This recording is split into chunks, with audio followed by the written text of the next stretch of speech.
Thanks for joining us for our first Hemi-Sync podcast. I'm joined today by William Buhlman, author of 4 books on the out-of-body experience: Secret of the Soul, Destination Higher Self, Adventures in the Afterlife, and Adventures Beyond the Body.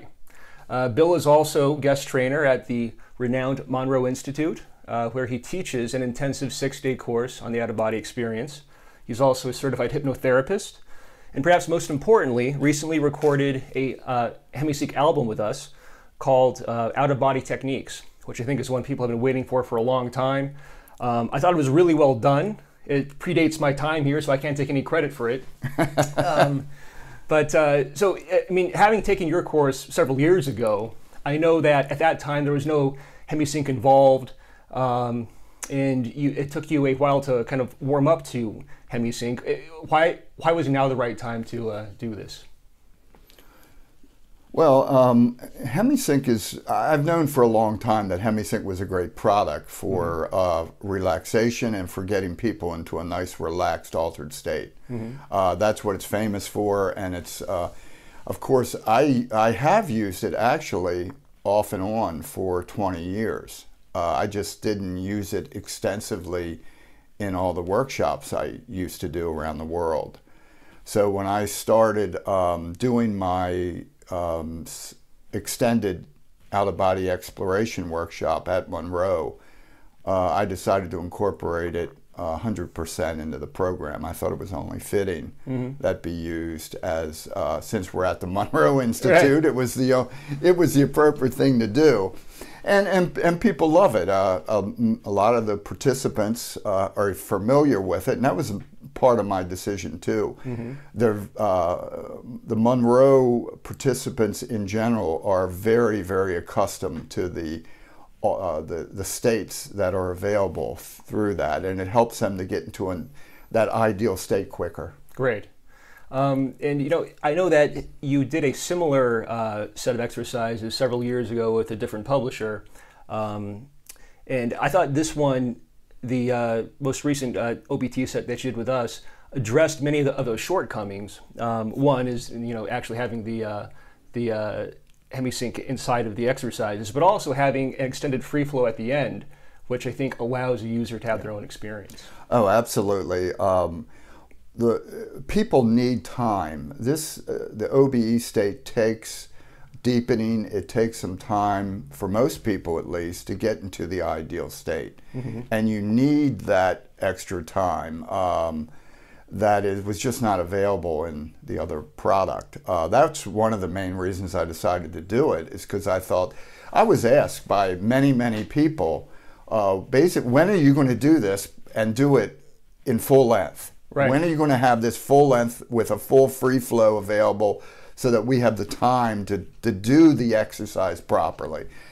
And I've been asked about this now for 6 years, so it was about time that I recorded this program and got it out. I was going to say, I mean, I think people have been waiting for a retail version of this product for a long time, so I'm glad that we were finally able to get it done. Yeah, and I'm very happy with the results. It sounds excellent. The quality's superb, and it's very powerful. And from what I understand, it's the latest and greatest of the frequencies and program available for, let's just say, exploration of consciousness. That's right. And Kevin Cowan, who is our sound engineer here, is a real craftsman and an artist in his own right. He actually recorded each track in its own key, which we've never done before. It's the first time that's ever been done at Hemi-Sync.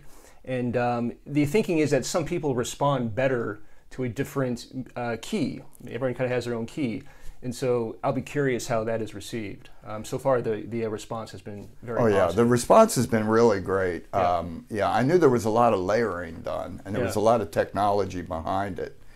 I'm not an expert on that, but I knew there was a tremendous amount of work put into the project. Yes, yes. I mean, I feel like there's tremendous demand for this stuff right now, not just from our community and the kind of TMI community, but really from the zeitgeist at large. If you look at kind of this new Doctor Strange movie, Astral projection is a topic in it. There are various TV shows now that cover the subject.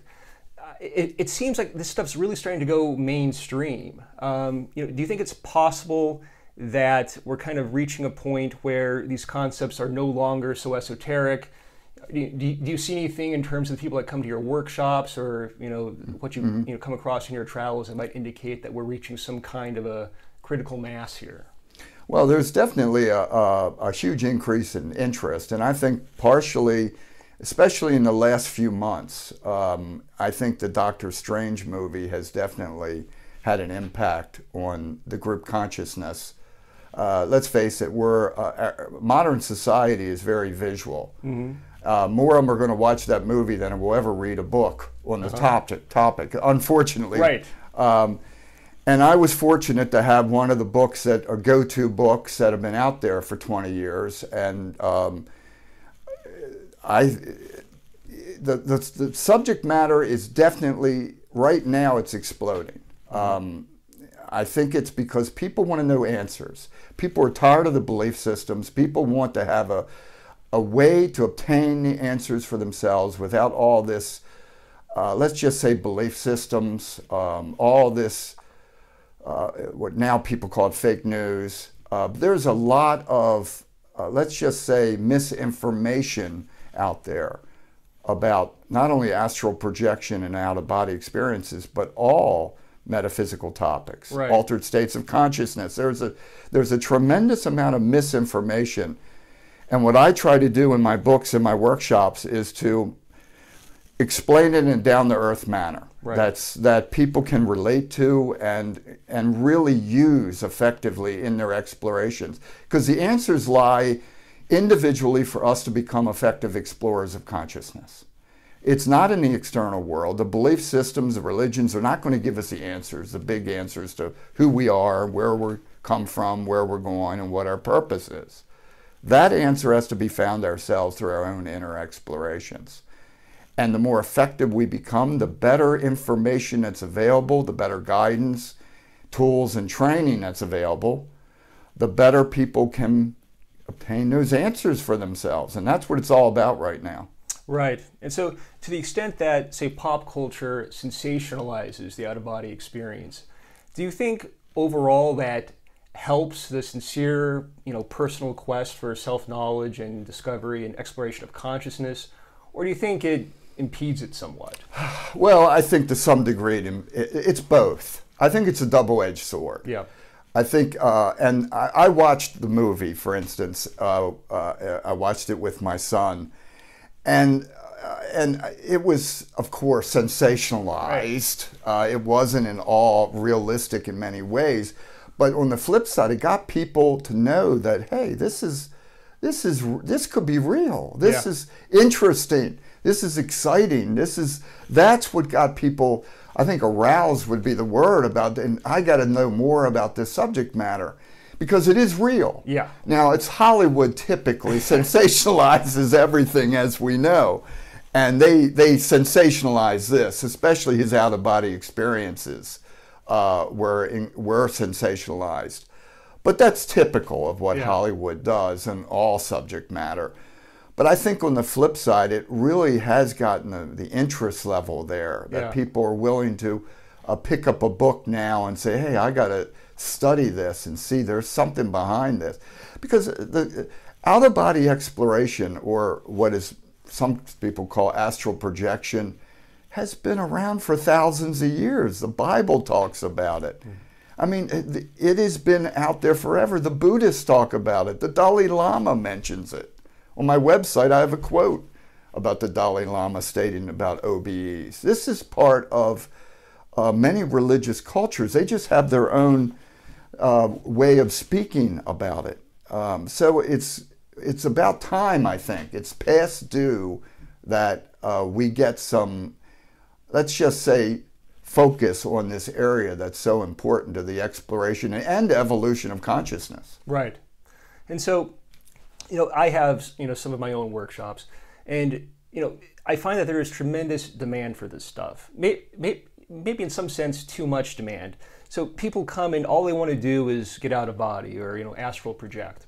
And, they might, put on the headphones and have a really profound experience, but man, I did not get out of body. So what do you say to people like that? Well, number one, the term out of body is kind of a misnomer. There's no evidence per se that we're in our bodies at all. Now we have to start from stage one here. We have to realize that consciousness is a continuum. That's how I look at it. That's how I teach it in my workshops, that there's various states of consciousness that we enter. And because we are multidimensional beings and that our consciousness is also multidimensional, we have the ability to enter into other states and not necessarily feel separation from the body. So the idea of the classic out-of-body experience is actually very limiting. It's a much broader topic than that. The concept of I can feel myself separating, I feel vibrations, I feel myself rolling or stepping away from my body. Many people never experience that. Right. I haven't in the last 10 years. That's very interesting. I started out when I wrote Adventures Beyond the Body 21 years ago. My first experiences were very physical-like and grounding experiences where I felt myself separating. But as I progressed over, 40 years of doing this, right. I find myself just someplace. Right. I'm suddenly there. I mean, and it's hard to describe that to people because you have to control. There's issues involved. Some people call it instant projection, or some people call it phasing. Yeah. There's or shifting. There's a lot of different terms out there. The key is to learn how to focus your consciousness in whatever state you're in. Right. That's the key to effective exploration of consciousness. And that's what I try to teach, not to be fixated on these physical-like sensations, right? Because that just will inhibit you. There's so many different states that we can enter, countless states of consciousness.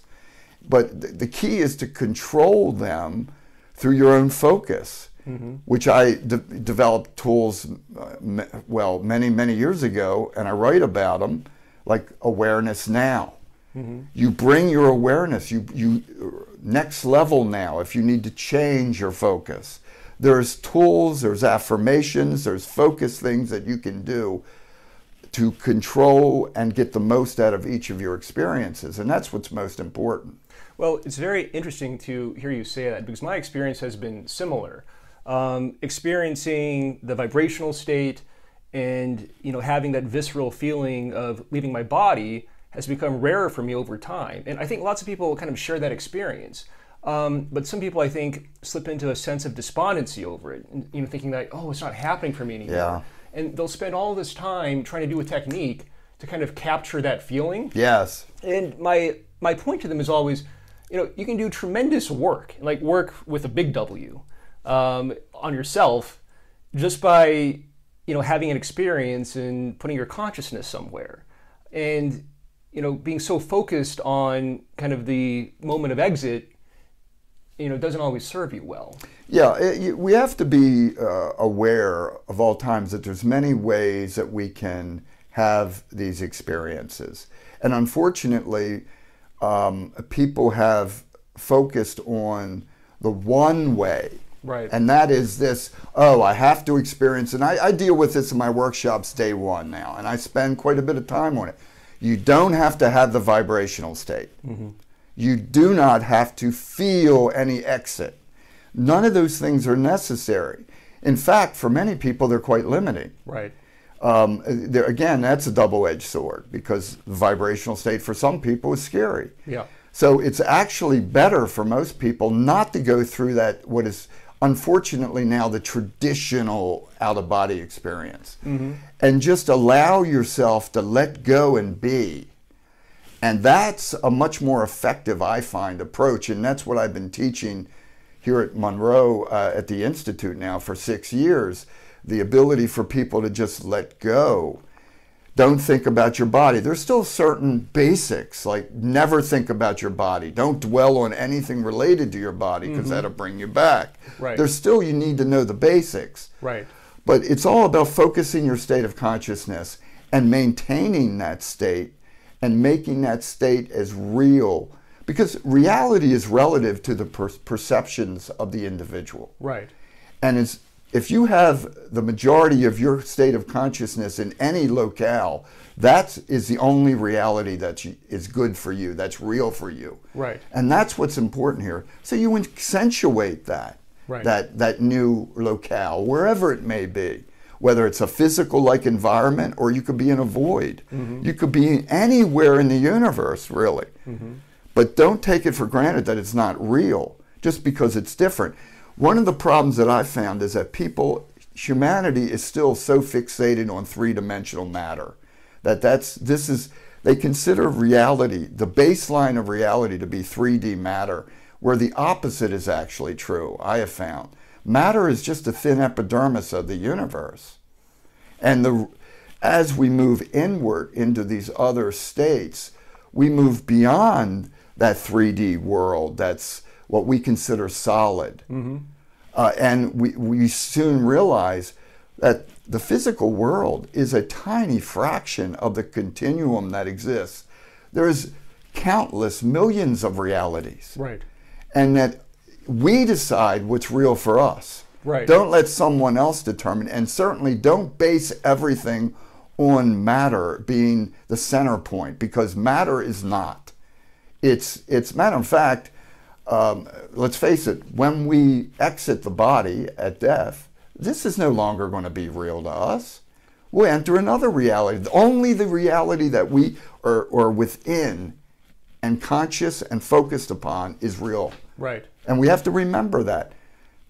And right, and so that point about the fear of death, to me, is the greatest benefit to the classical out-of-body experience, because you have the sense that you're physically leaving your body, and wow, you still exist. Like, I'm actually going to survive this whole death thing.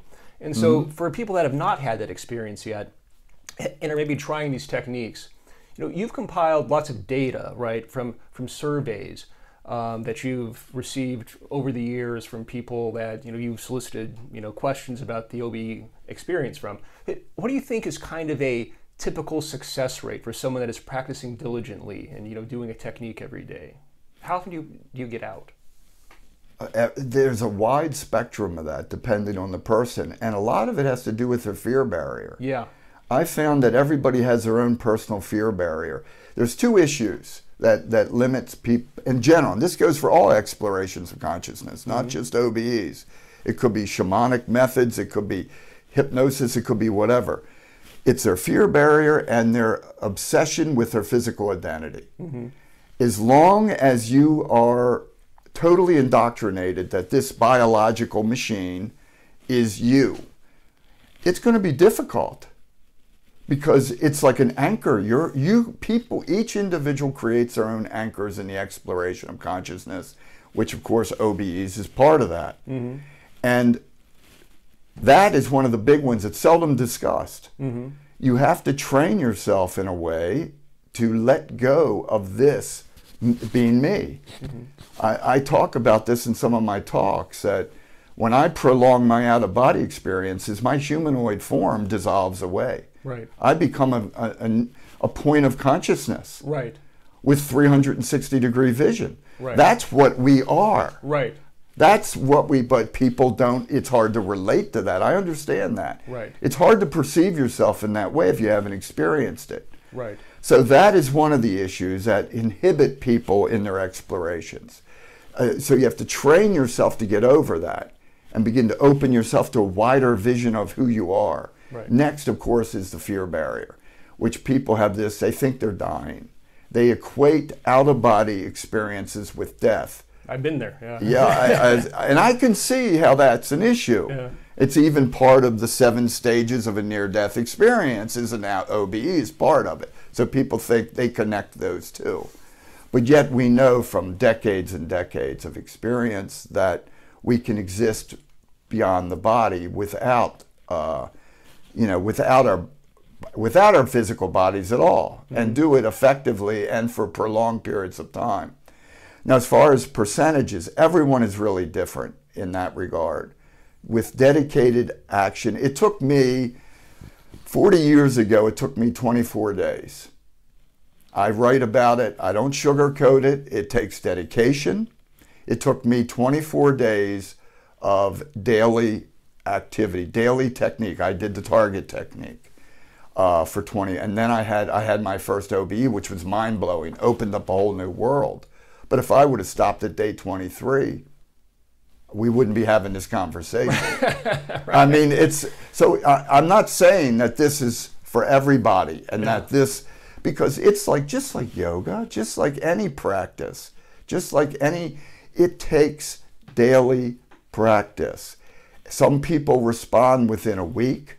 Some people respond within a couple days. Some people, it takes them months. It's all about self-conditioning to get over your own barriers that we have within ourselves so that we can truly explore our multidimensional self. Right.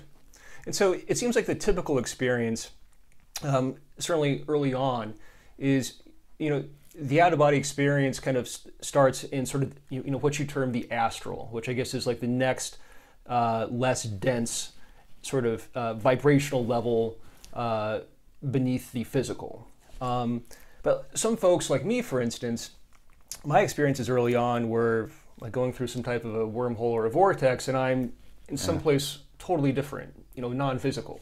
And I actually had to work hard to get back, stupid me, I'm working hard to get back into the astral. Is that a typical experience, do you think? Have you encountered that much? Yes. People have, everybody's different in that regard. But yes, some people cannot handle a non-3D environment unless, that takes some getting used to. Many people. If you're immediately thrust into a non-3D world, what is there to relate to? Yeah.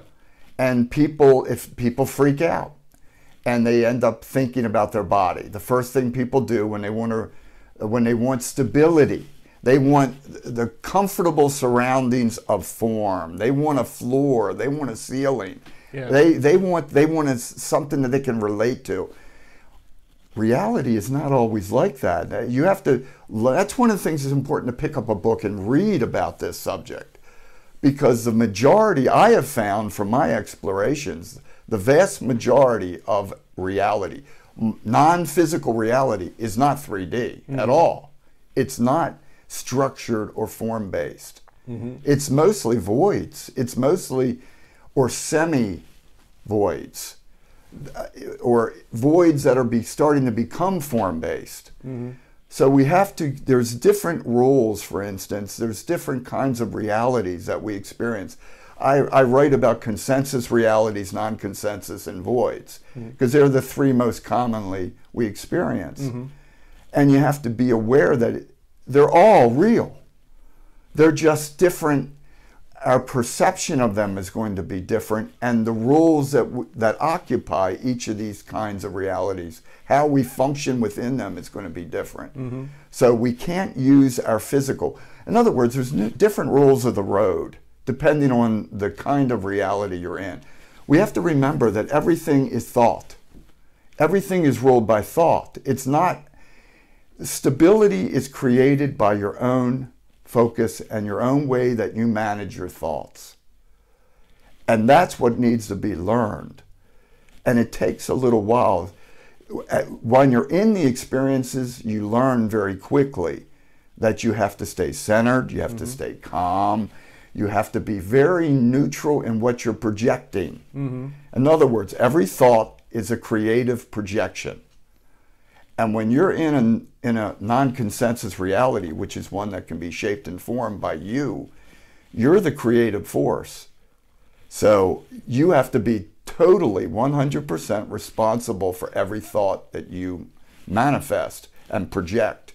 And people don't have that. Most people are not quite there for that. Right. And possibly don't even want that responsibility, actually. Well, part of learning in the physical world, I think, that's one of the things lacking, unfortunately, in our physical world, is self-responsibility is not taught as much as it should be.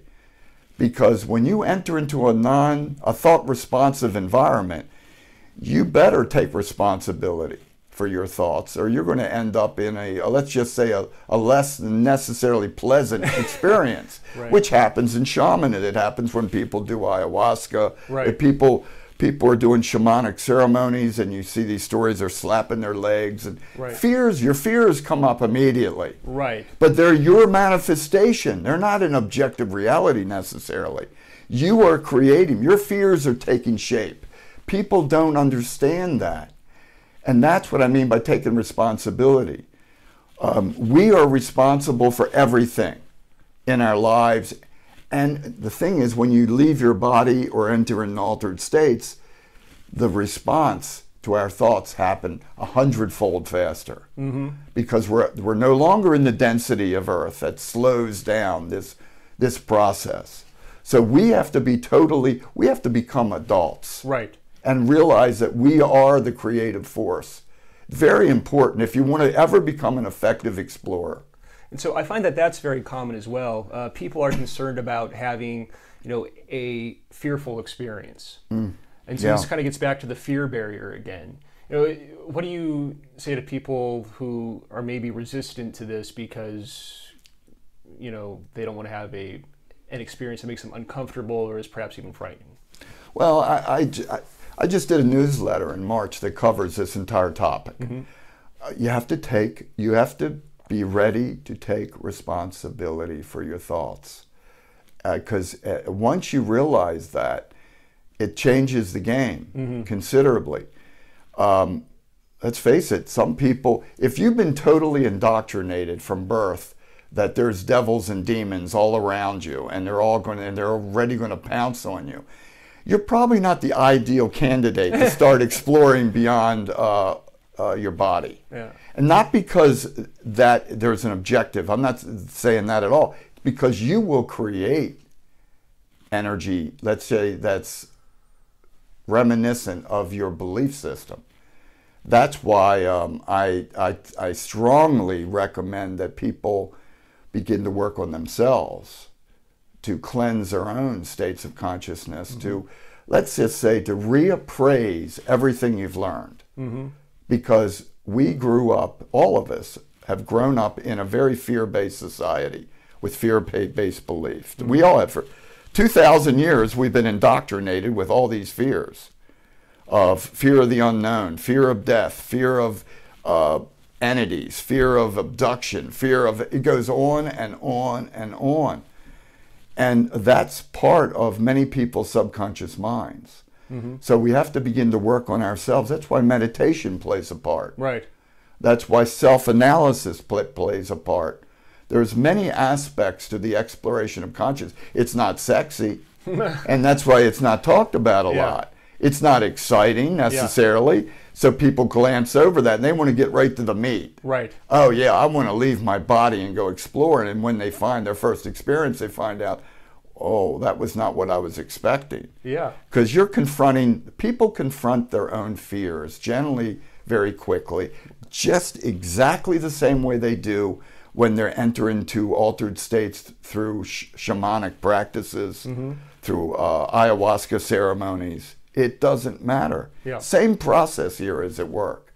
You are the creative force. You better start to learn how to control it. Right. So over your 40-some years of doing this, do you find that there are times in your life where it's easier to separate, and then maybe it'll move into times where it becomes more difficult? Are there certain life circumstances that seem to kind of trigger those periods? Oh, absolutely, absolutely. When you're heavily involved in the physical world, like I'm in the middle of moving right great, now, right? Yeah. It's great. Yeah, I'm surrounded by boxes and a million things. You're totally, the more focused you are in a physical move. I noticed that when my sons got married, when you're focused in the physical heavily, generally speaking, I have found that limits my experiences, because we go where we focus. So it's all about how we focus our attention. And yes, if you're involved in a occupation or in or life-changing, dramatic life changes generally seem to inhibit people's abilities. Let's face it, most of us are not trained monks. Right. We're not trained meditators. We're not trained in cleansing the mind and clearing the mind of every nuance of our physical life. It'd be nice if we were, but we're not. So yes, those type of things impact us. That's why I found it's best to have a nice calm, put yourself in a nice calm environment where you can focus on what's important, your own inner explorations.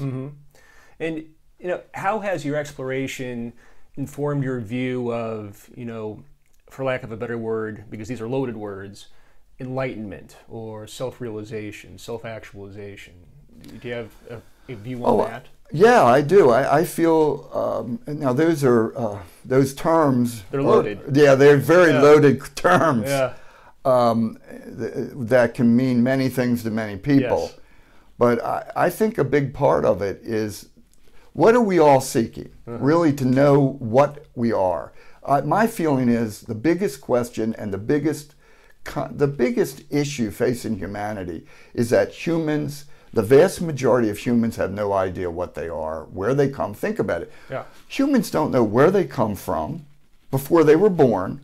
They don't know where they're going at death. Yeah. They've been trained, I'm going to go to heaven. What the heck is heaven? Yeah. What is that? Where is it? What happens there? What's the purpose of even it being there? There's so many questions.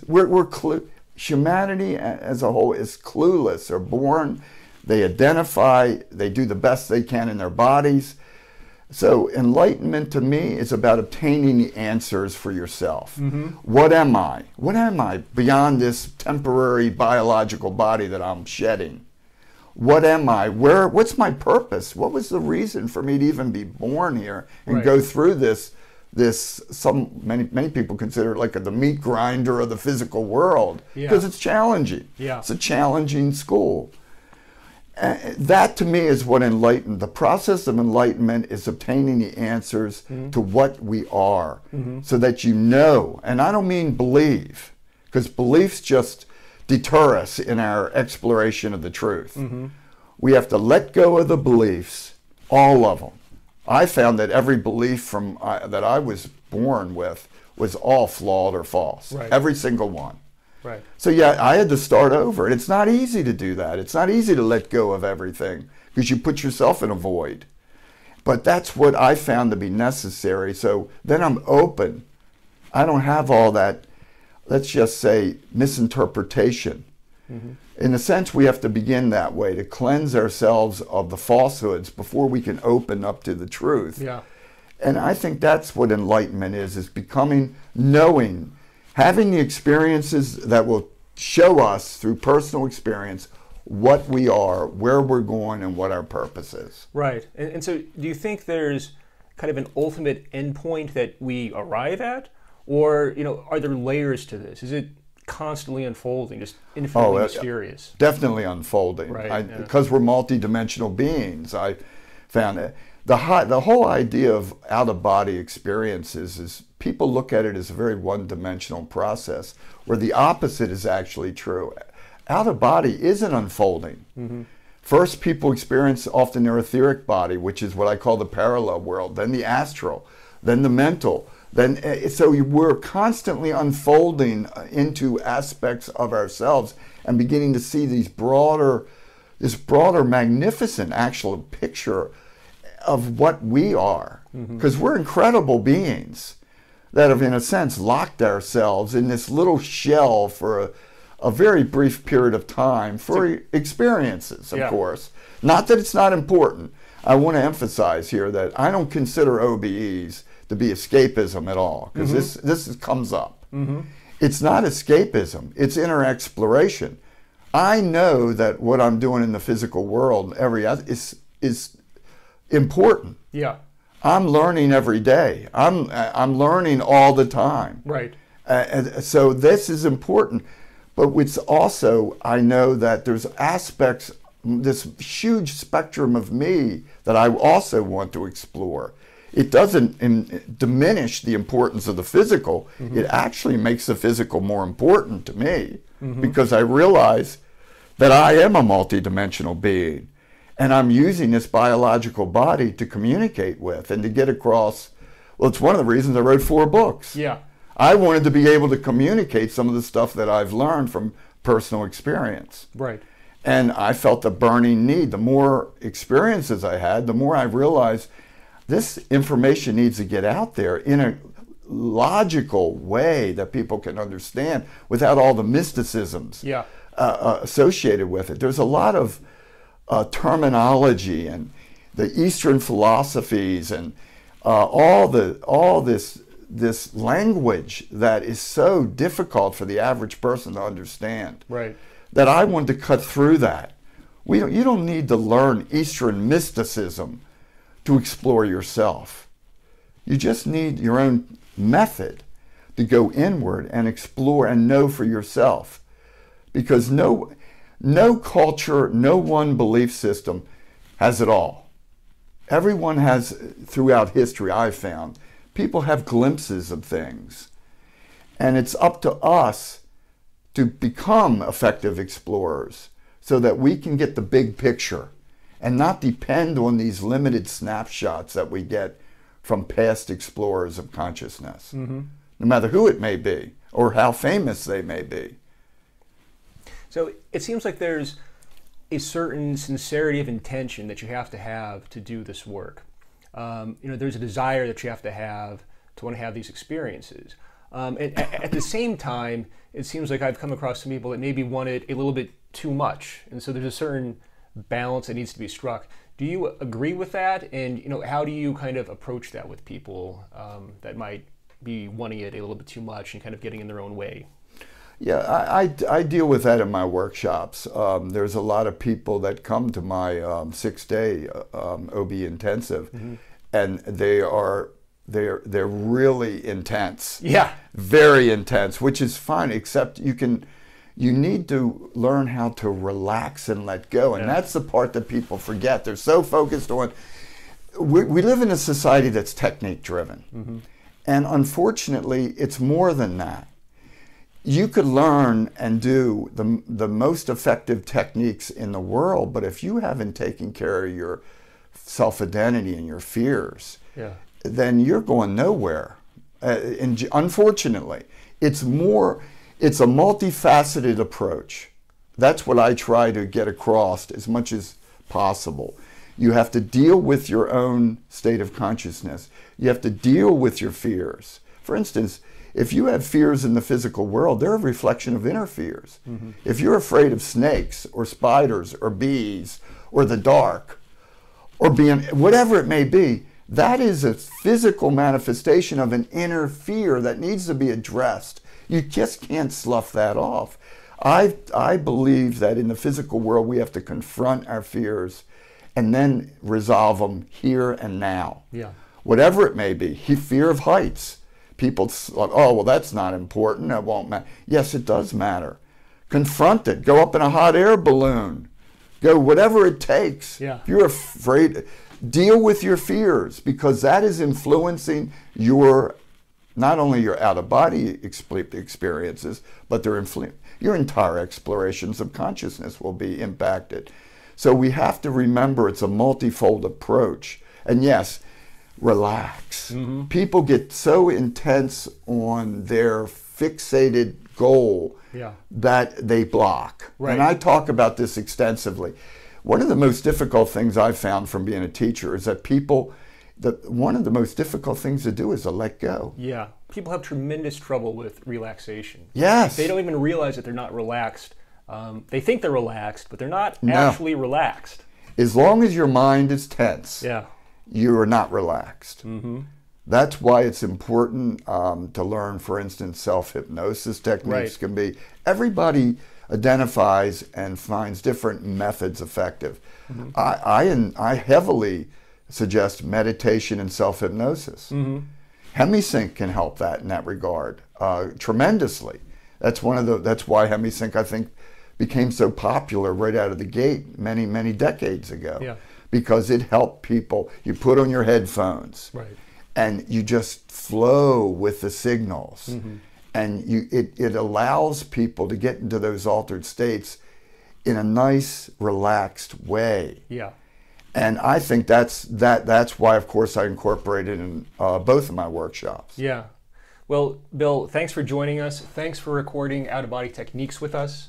I look forward to working together again in the future. It's a great conversation. Thanks very much. Oh, well, thank you.